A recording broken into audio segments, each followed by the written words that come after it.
Bom, então a gente está discutindo aí, né, em relação que o útero, a barreira física dele não protege, né, o bebê das emoções, né? Por quê?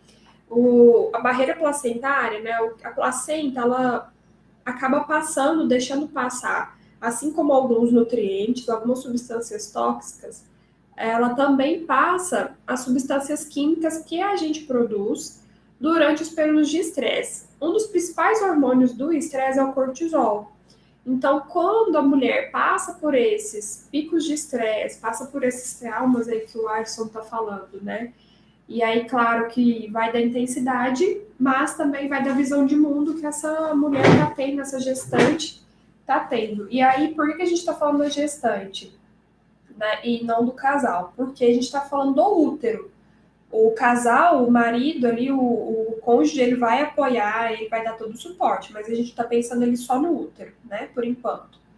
Então, essa barreira ali do útero, da placenta, não é suficiente, né? Ela vai acabar passando ali esse cortisol e vai chegar até o feto, vai chegar até o bebê. Então, se o cortisol aumenta no nível sanguíneo do bebê, para ele não vai saber distinguir. Não, esse cortisol aqui é o meu, esse aqui é o da minha mãe. Então, quem tá estressado, foda-se. Eu falei palavrão de novo. Minha mãe que tá estressada, né? Então, deixa com ela, deixa que ela se resolva. Então, para ele, não. Então, ele, como ele acha que é um ser só, né? Ele começa a sentir essas emoções. Então, por isso que às vezes também a gente vai fazer ultrassom, o neném tá com a mão na boca, tá lambendo o cordão, né? Pode ser também de alguma coisa que a mulher acabou de comer? Pode sim. Mas também tem uma regulação, né? Já o bebê põe muita mãozinha na boca, os dedos, né? Porque é uma maneira dele se regular, é uma maneira dele diminuir os níveis de estresse dele. Explica mais, tá falando regular, assim, né? Aí quem não tá acompanhando o seu raciocínio, o que é esse regular que você tá falando? Quando ele fica estressado, é a maneira dele extravasar, né? A gente às vezes vai fazer uma caminhada, come um doce, né? Um chocolate, faz alguma coisa, o bebê, ele tem esses mecanismos de regulação, né? Tipo a mãozinha na boca, ou às vezes de lamber o cordão umbilical, ele tem uma tendência a levar as coisas na boca para poder fazer esse alívio, assim, dessas emoções. E aí, então, assim, a mãe, como ela sofre esses impactos estressores, e o que é o estresse, né? O estresse para ela, aí é um desafio falar sobre o que é o estresse, é porque, assim, se a gente pegar no dicionário o que significa, tem um significado.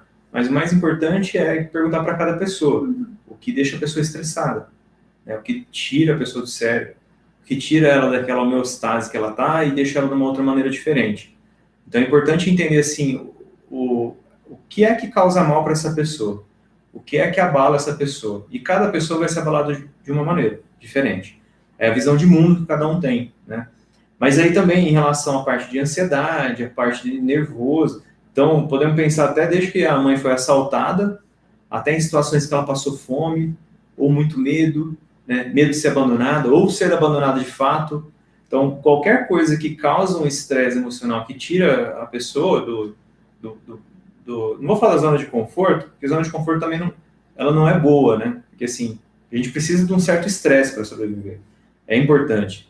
Mas fatores estressantes muito elevados e que duram por muito tempo, isso é muito ruim. Tem coisas que fogem um pouco do controle, né? Por exemplo, questão de um assalto. Mas às vezes na rotina corriqueira, né, tem muita coisa que dá pra gente percebendo, dá pra gente olhando e vendo o que que me deixa estressado, o que que me tira do eixo, né? Não, sim, com certeza. Mas aí é no sentido assim, quantas pessoas já foram assaltadas? Eu já fui assaltado, por exemplo. E eu consigo fazer minhas coisas normalmente, mas tem gente que depois de que é assaltada fica com um medo tão grande que não sai nunca mais de casa. Então está relacionado assim, como é que ela enfrenta o problema. O problema as pessoas têm, mas aí assim, como é que cada um vai enfrentar o problema? E não necessariamente enfrentar, quero dizer bater de frente do problema, mas é conviver com aquilo. Na verdade, a vida tem mais relação de como a gente reage às coisas do que conforme a gente faz alguma coisa. Não adianta nada a gente acordar de bem da vida e falar assim, bom dia, mundo, né? Aí alguém grita, só se for para você. E aí, né? Então, e depois disso você vai ficar chateado, você vai dar mais bola, menos bola. Como é que você vai ficar em relação a isso? Então, tudo depende mais de como a gente reage à situação do que como a gente faz de fato mesmo. Então, independente se aquilo, alguém fez algo comigo ou eu acabei me colocando numa situação que algo aconteceu. Então, depende muito de como cada um tem a visão de mundo em relação a isso. E isso é importante por quê? Porque como cada um tem uma visão, e cada um foi meio que condicionado a ter essa visão, porque não é do nada, né? Então, a gente tem a nossa história em relação a tudo que aconteceu, e aí isso acaba fazendo a gente ter uma percepção de vida.